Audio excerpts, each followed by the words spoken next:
Hello everyone, welcome back to my channel. Today I'll be talking about the topic of excretion in reference with the IGCSE syllabus for biology, the 0610 code syllabus. This topic of excretion is actually part of the chapter of excretion and homeostasis, and I'll only be covering the excretion part right now, and I'll soon upload a PPT and a video of homeostasis too. So, excretion in this particular topic repeats a lot of things which have been covered in your earlier classes. There's a lot of repetition which comes in, but it does delve deeper into a lot of things, and a set of new concepts are also introduced in this process.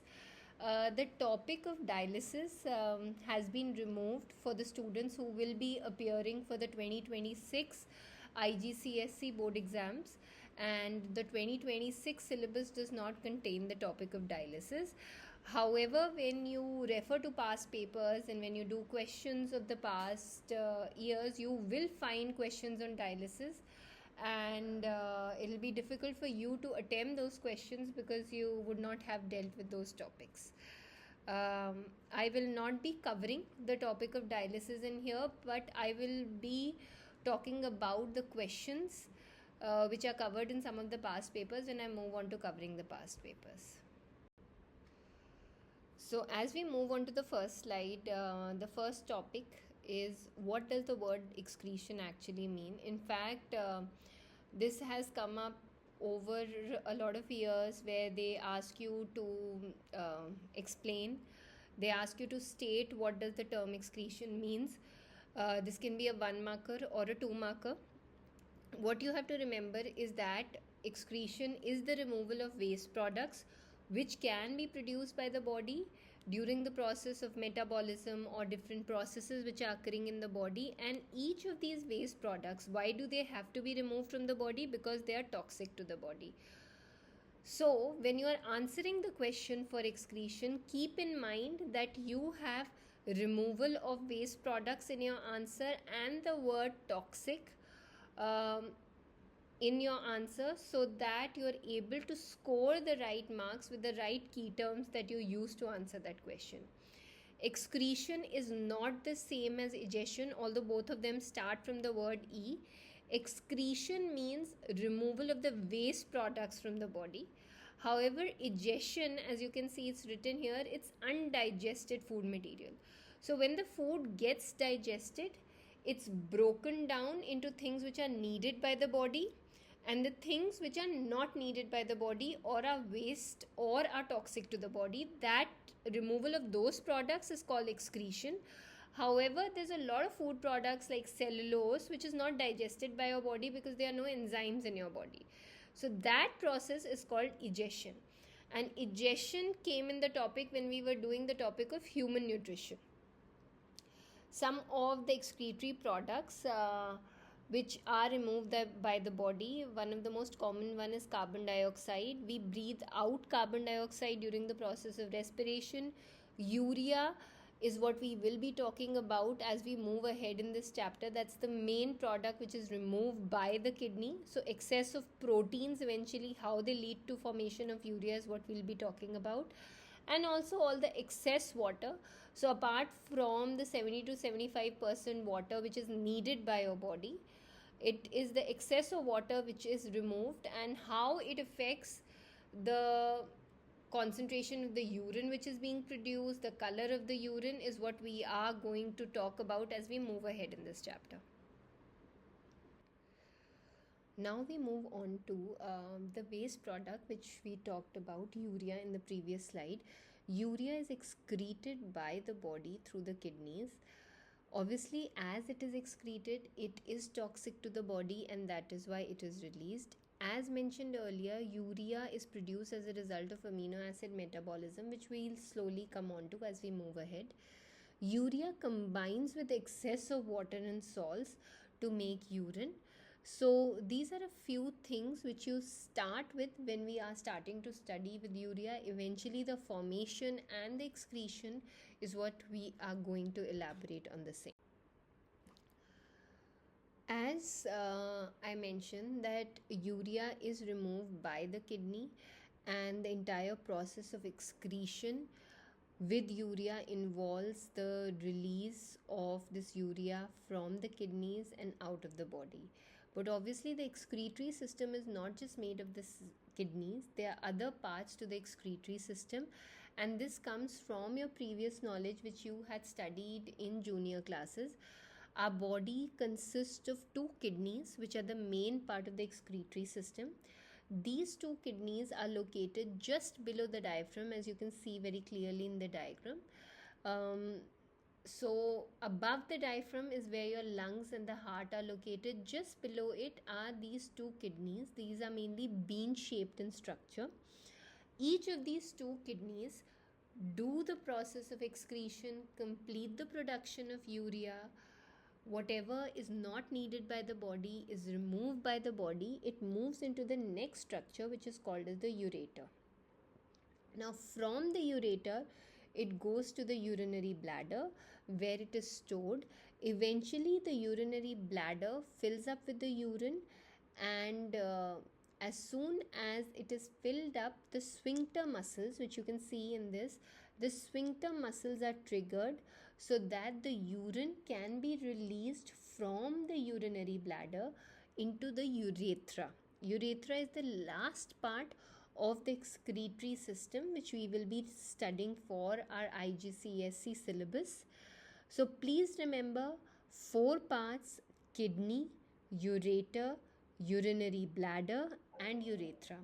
Now there will always be some amount of confusion which might occur between ureter as well as urethra.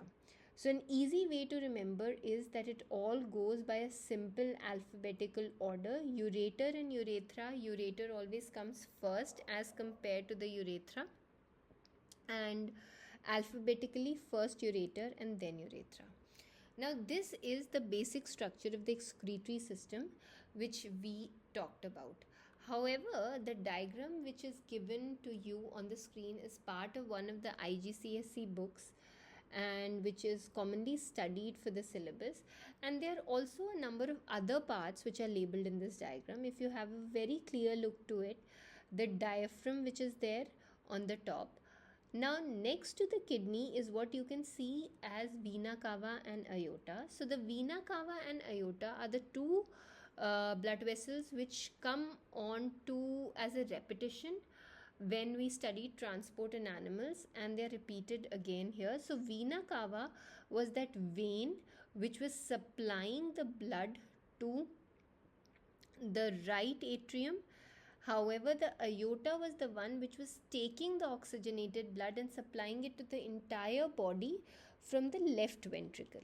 So the vena cava is the one carrying the deoxygenated blood, which is blue in color right here, and it is connected to the kidney to carry all the deoxygenated blood so that it can carry it to the heart, and this is connected to them by the renal vein. Why renal vein? Because vena cava itself is a vein, and which is the one supplying to it. However, aorta, being an artery, is connected to the kidneys through the renal artery.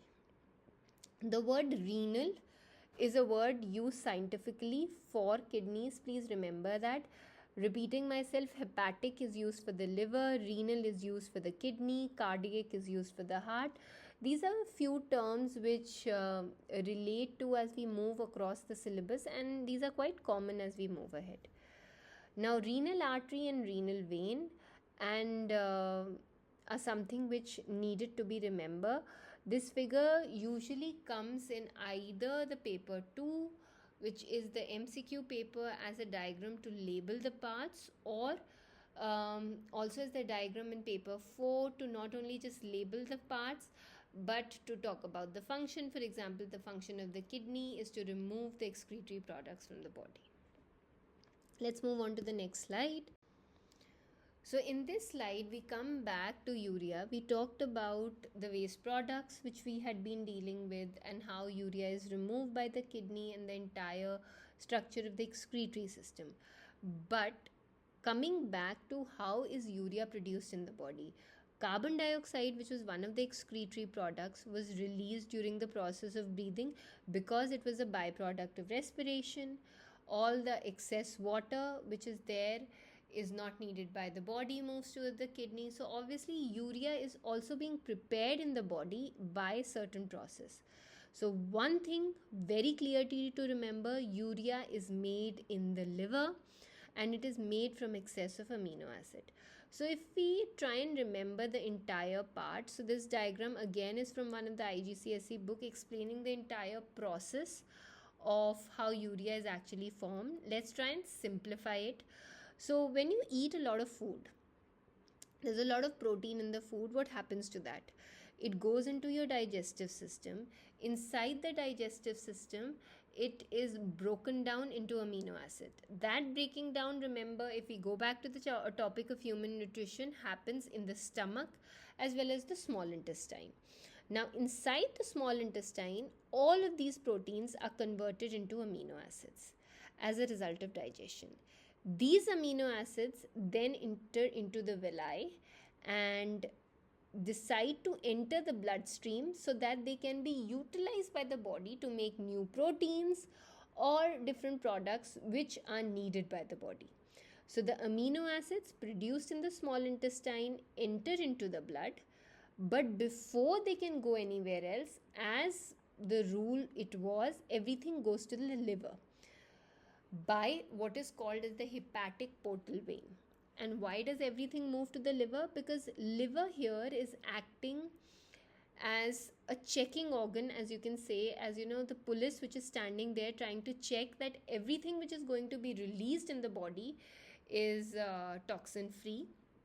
In fact, this is the main basis why most of the studies which are done when somebody is consuming any poison or any toxin, they all tend to accumulate into the liver, because all the products which are produced during the process of digestion move into the liver so that they can be checked onto.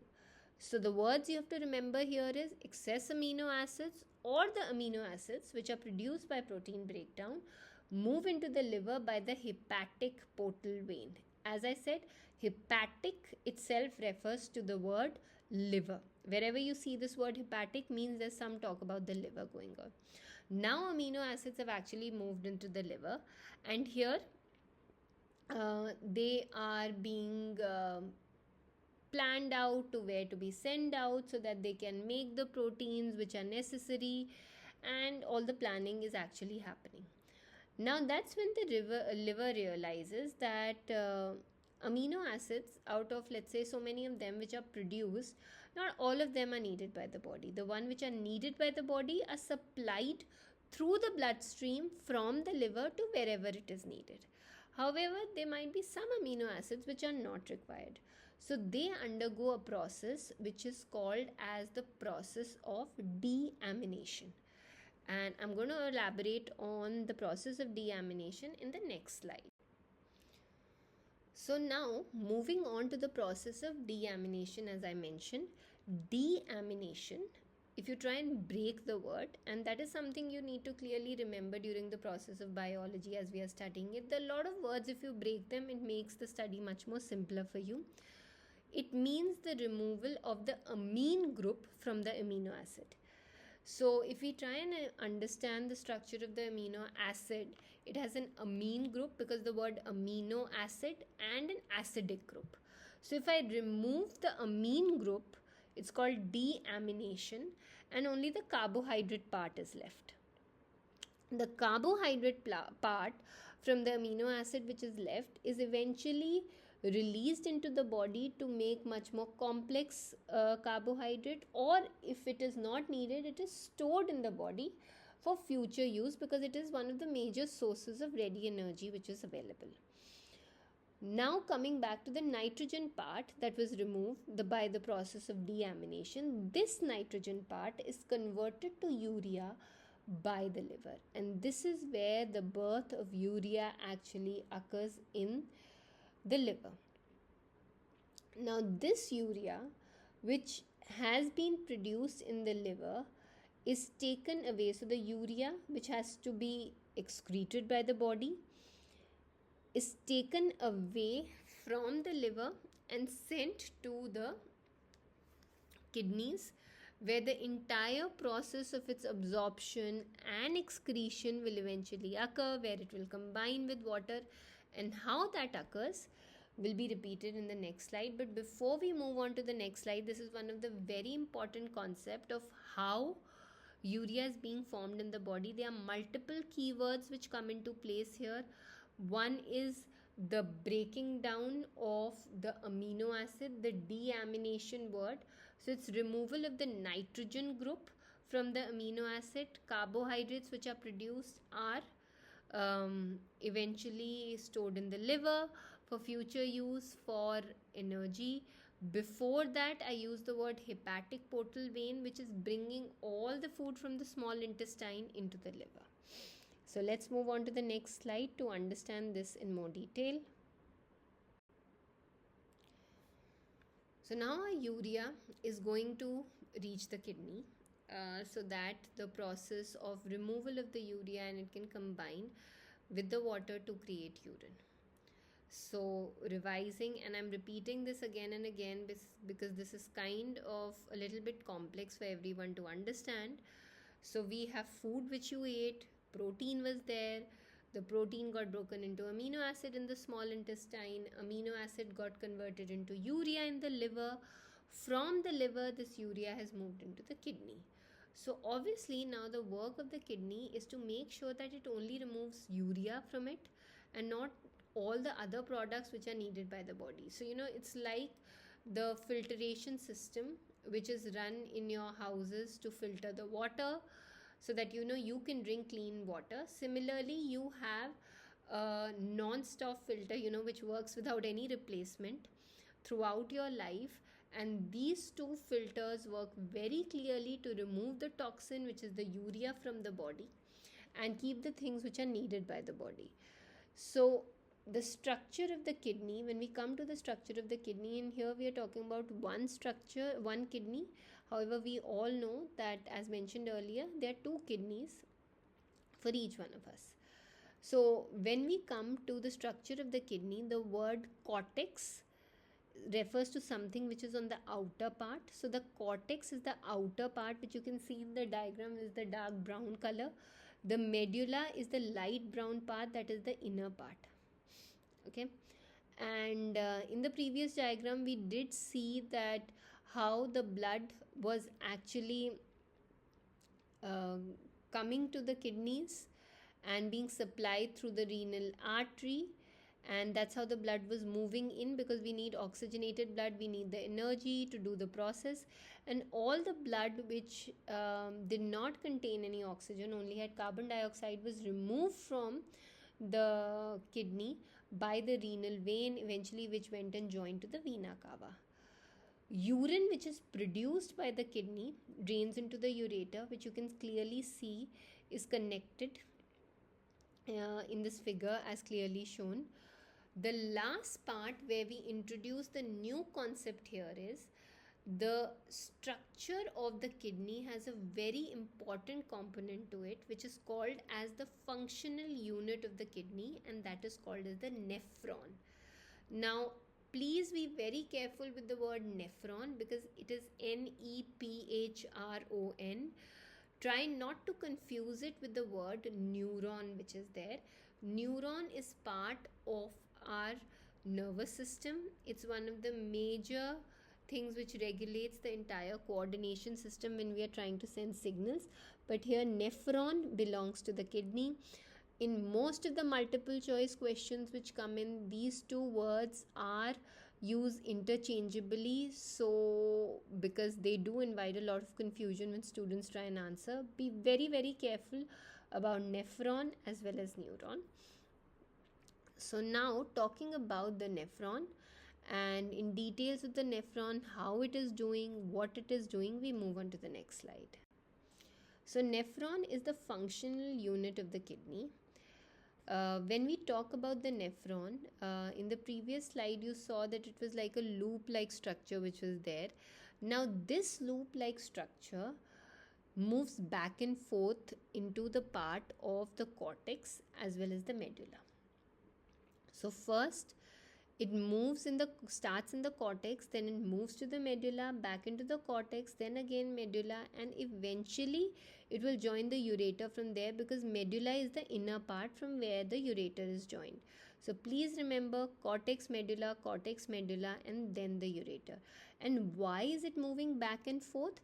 Because it has that loop like structure to it, so that the loop like structure is able to absorb each of the nutrients which are needed by the body and remove the stuff which is not needed by the body at different points, in order to make sure that the end product which is released by the body in reality is only what is not needed by the body.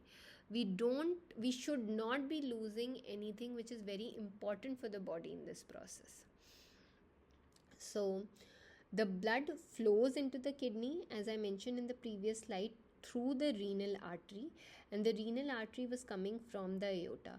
Now, when this renal artery moves into the nephron, it forms a group of blood vessels which are called the capillaries, and these are, for example, arranged in a cup like structure. It's like I have a cup, and inside the cup I've put a lot of noodles in it, and it is these noodles which are the bunch of capillaries, and these bunch of capillaries, the noodles which I'm talking about, is called as the glomerulus, and the cup in which they are called, the cup in which these noodles are, is called as the Bowman's capsule.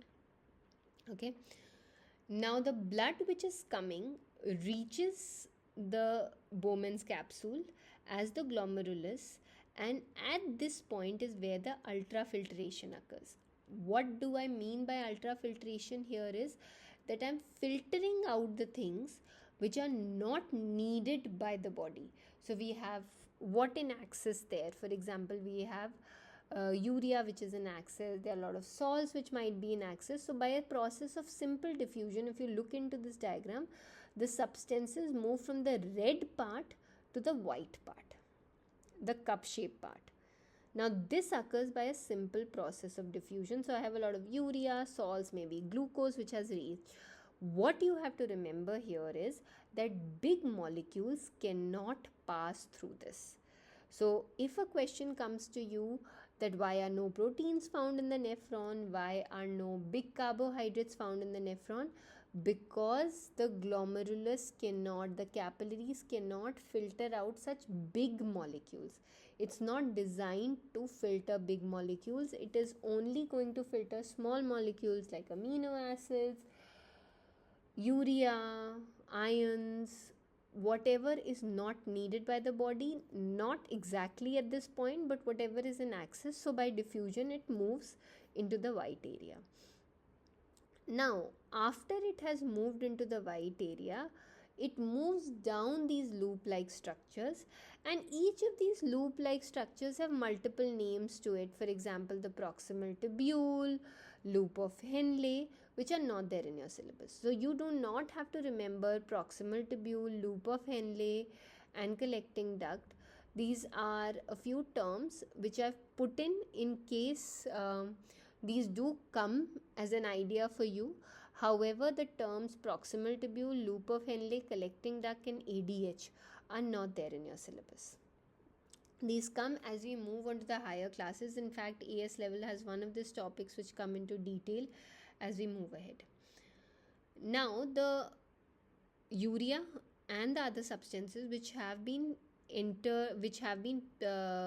filtered or ultra filtered through the process in the glomerulus and Bowman's capsule interaction, it moves down to this loop like structure.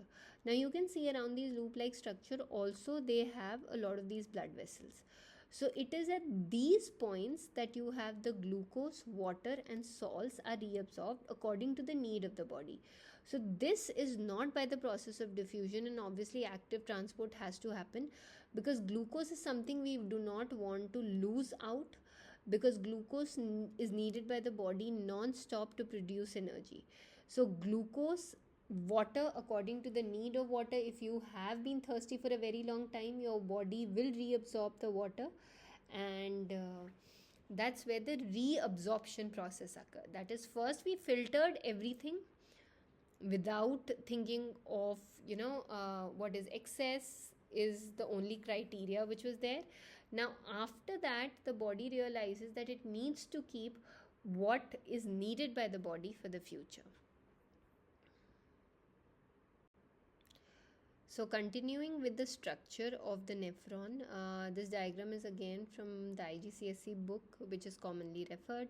So first part of the kidney, and specifically here we are talking about that one unit, which is the nephron, is the process of filtration. The second process is that of reabsorption, that is what we need as the things move ahead through the entire nephron process.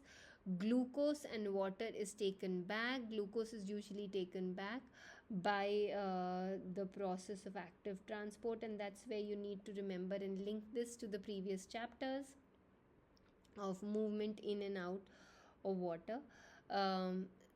So just remembering all the words we had here, because this is where we have a lot of terms which come into place. First is the glomerulus, which was a group of cavities, not cavities, which was a group of capillaries, sorry.